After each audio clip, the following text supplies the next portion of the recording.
Hola a todos los amantes y curiosos de la historia. Bienvenidos a mi canal. Hoy os traigo la vida de Ana Enriqueta del Palatinado. Ella fue una princesa palatina que acabaría formando parte de la familia real y de la corte francesa, siendo una mujer que acabaría siendo condenada a un matrimonio infeliz, debido a que su marido sufría de serios problemas mentales, con los cuales llegó a aterrorizar a toda la familia, aparte de que desarrolló una licantropía clínica. Esta biografía es realizada por petición de Salvatore Milo. Ana Enriqueta de Wittelsbach y de Gonzaga-Nevers nació el 13 de marzo de 1648 en la ciudad de París, en Francia. Fue hija del conde palatino Eduardo del Palatinado y de la esposa de este, la condesa palatina Ana María Gonzaga Nevers. El matrimonio tuvo 3 hijas en común, siendo Ana Enriqueta la segunda de ellas. La niña posee un buen linaje. Por vía paterna era nieta de los electores palatinos Federico V del Palatinado e Isabel Estuardo, descendiendo por parte de su abuela paterna de los reyes Jacobo I de Inglaterra y Sexto de Escocia y Ana de Dinamarca. En cambio, por vía materna, era nieta de los duques de Mantua, Nevers, Rethel y Monferrato, Carlos I de Gonzaga-Nevers y Catalina de Mayena, descendiendo por parte de su abuela materna de los duques de Lorena y de Guisa. Cuando Ana Enriqueta era tan solo una niña, fue adoptada por su tío, el rey Juan II Casimiro de Polonia, quien era el marido de su tía materna, la reina María Luisa de Gonzaga-Nevers, debido a que los monarcas polacos tan solo habían logrado tener 2 hijos que fallecieron a una edad bastante temprana. El hecho de convertirse en la hija adoptiva del gobernante polaco ocasionó que la princesa se convirtiese en una baza bastante importante para su ambiciosa madre, la condesa palatina Ana María, la cual estaba realmente convencida de que su hija mediana sería la que abriese las puertas necesarias para lograr un buen casamiento para todas sus hijas, ya que Ana Enriqueta era vista como una posible heredera al trono polaco, como hija adoptiva de los gobernantes polacos, un cargo que podría compartir con su futuro marido. Ante su buen linaje y el hecho de ser una posible candidata al trono polaco, la princesa no tardó en empezar a recibir alguna que otra propuesta matrimonial para alegría de su madre, la cual no tuvo ningún tipo de reparo a la hora de comprometerla con el príncipe Enrique Julio de Borbón-Condé, quien portaba para entonces el título de duque d'Anjou y era el único heredero del príncipe Luis II de Borbón-Condé. La condesa palatina aceptó de inmediato tal casamiento, solo con la intención de que su hija mediana se casase con un príncipe de sangre y que formase parte de la familia real francesa, una decisión que acabaría siendo cuestionada por distintos miembros de la corte, debido a que el príncipe Enrique Julio presentaba cierta inestabilidad mental, además de que no sabía comportarse en público, siendo descrito como inestable, poco agraciado, grotesco y maleducado. El 11 de diciembre de 1663 se celebró la boda entre Ana Enriqueta y el príncipe Enrique Julio de Borbón-Condé en el Palacio del Louvre, en París. Para entonces, ella tenía 15 años de edad en el momento de la unión, y él 17. Aquel casamiento permitió a Ana Enriqueta el ser tratada como un miembro de la familia real francesa, recibiendo así el título de duquesa d'Anjou, además de que también sería conocida dentro de la corte francesa por el título de Madame Duquesa, debido a que su marido también era conocido como señor duque, además de que adoptó el nombre de Ana de Baviera o Ana princesa palatina dentro de la corte. Pronto surgieron las primeras diferencias dentro del matrimonio. Su marido Enrique Julio sufría de serios problemas mentales que se fueron agudizando con el paso del tiempo, siendo descrito como un hombre cruel, vengativo, violento, demente, bruto e intimidante. Ana Enriqueta no tardó mucho en empezar a ser maltratada por su propio marido, quien solía golpearla o humillarla hasta en público. Enrique Julio consideraba a su esposa como una mujer aburrida y poco inteligente, pero en realidad Madame Duquesa fue descrita como una mujer piadosa, amable, generosa e inteligente. A diferencia de su marido, ella llegó a ser muy querida por la corte y por la familia real francesa por su buen carácter. En cambio, su marido no sabía cómo integrarse en la sociedad de la época, siendo un hombre bastante despreciado, no solo por la nobleza, sino también por su propia familia.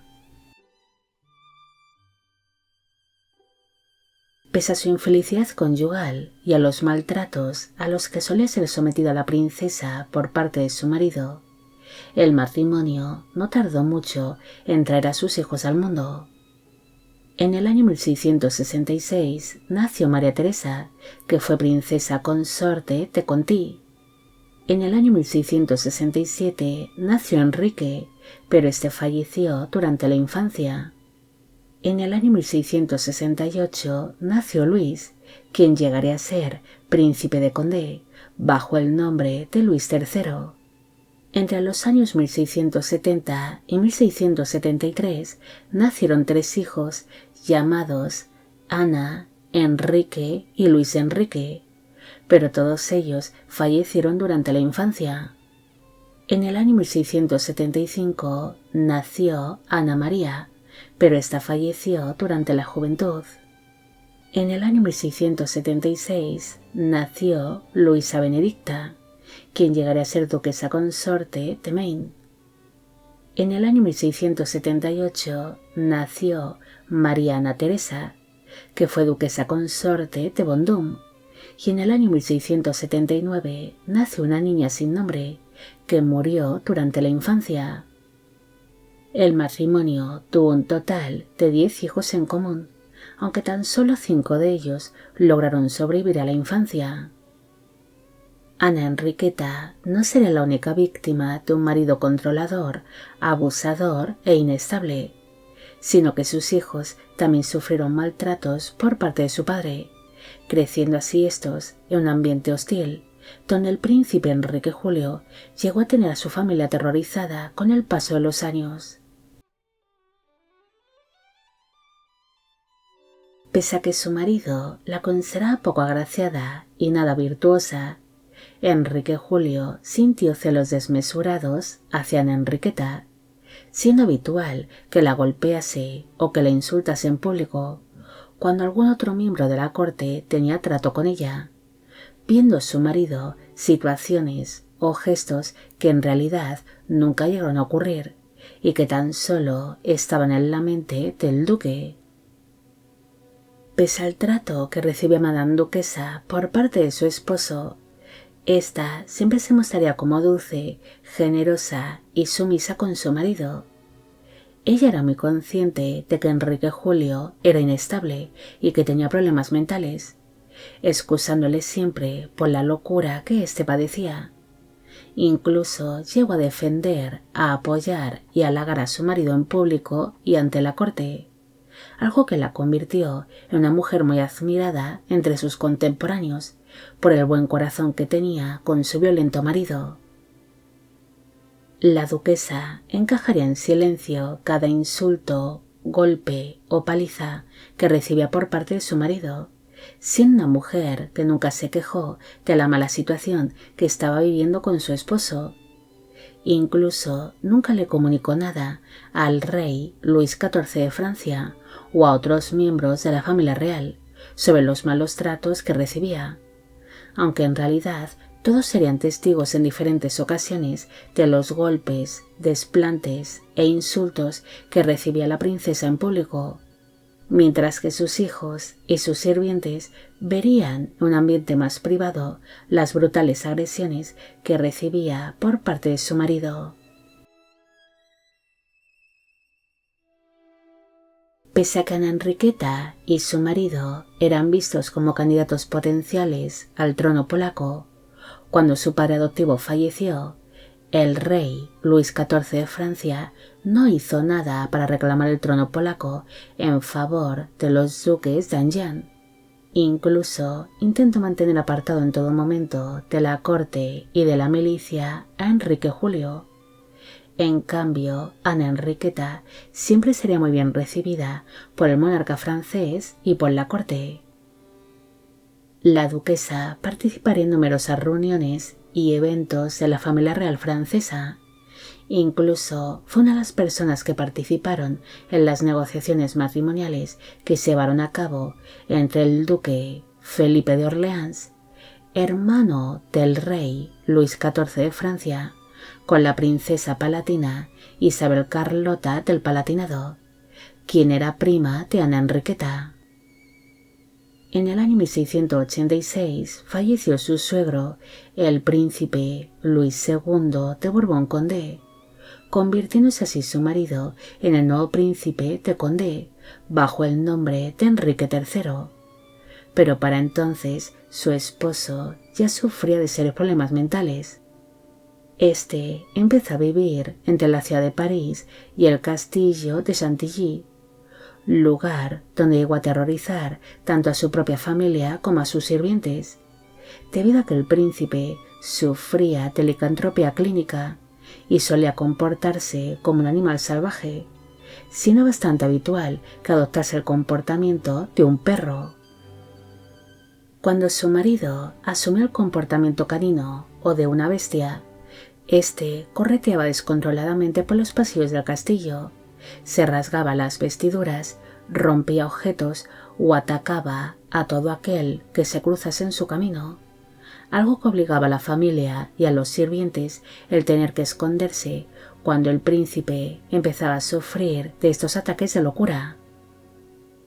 Pese a que Ana Enriqueta siempre tuvo demasiada paciencia con su marido, ella sintió un gran alivio cuando éste falleció en el año 1709, convirtiéndose su hijo Luis en el nuevo príncipe de Condé, bajo el nombre de Luis III. La princesa viuda sobrevivió a su inestable marido por 13 años, logrando llevar una vida tranquila entre el castillo de Guernsey y el palacio pequeño de Luxemburgo, en París, los cuales se convirtieron en sus residencias oficiales, hasta que finalmente falleció a causa de la viruela el 23 de febrero de 1723, a los 74 años de edad, en dicho palacete parisino, y sus restos mortales descansan en el cementerio del convento de las Carmelitas del barrio de Saint-Jacques de París, en Francia. Ana Enriqueta fue una mujer muy querida por la familia real y por la corte francesa, siendo tratada en todo momento como una más de la familia, pese a su origen extranjero, siendo una princesa que sería admirada y respetada por sus contemporáneos, por ser generosa, piadosa y de carácter agradable. Pese a tener numerosas virtudes, su marido tan solo vería cosas malas en ella y solía sacarle todo tipo de pegas. Incluso llegó a sentir celos desmesurados e injustificados hacia la princesa. Ana Enriqueta tuvo la desgracia de ser casada con un hombre inestable, abusador, violento y cruel, que se dejaba llevar por la locura que padecía, sufriendo así los continuos maltratos y humillaciones públicas a la que solía ser sometida por su esposo, el cual sufría de serios problemas mentales que se fueron agudizando con el paso del tiempo, desarrollando así su marido una licantropía clínica que le hacía comportarse como una bestia o como un perro. Tal vez, ya fuese por la época, por miedo o por su forma de ser, Ana Enriqueta no se quejaría nunca ni ante su familia, ni ante el rey, ni la corte, de los problemas conyugales que estaba viviendo junto a su marido, siendo mujer que incluso protege a su maltratador ante los demás, siendo descrita como una princesa que se dejaba siempre guiar por su buen corazón. Bueno amigos, llegamos al final de la vida de Ana Enriqueta del Palatinado. Espero que os haya gustado esta historia y espero a que Salvatore Milo también. Como siempre, agradeceros todo el apoyo que recibe el canal. Mil gracias por ver los vídeos que voy realizando. Y quisiera agradeceros de corazón el que forméis parte de Biopic Channel. Hoy me gustaría saber qué os apreció esta historia y si conocéis a otras princesas que hayan sufrido en silencio los maltratos de sus respectivos maridos. Y con esto me despido. Hasta la próxima.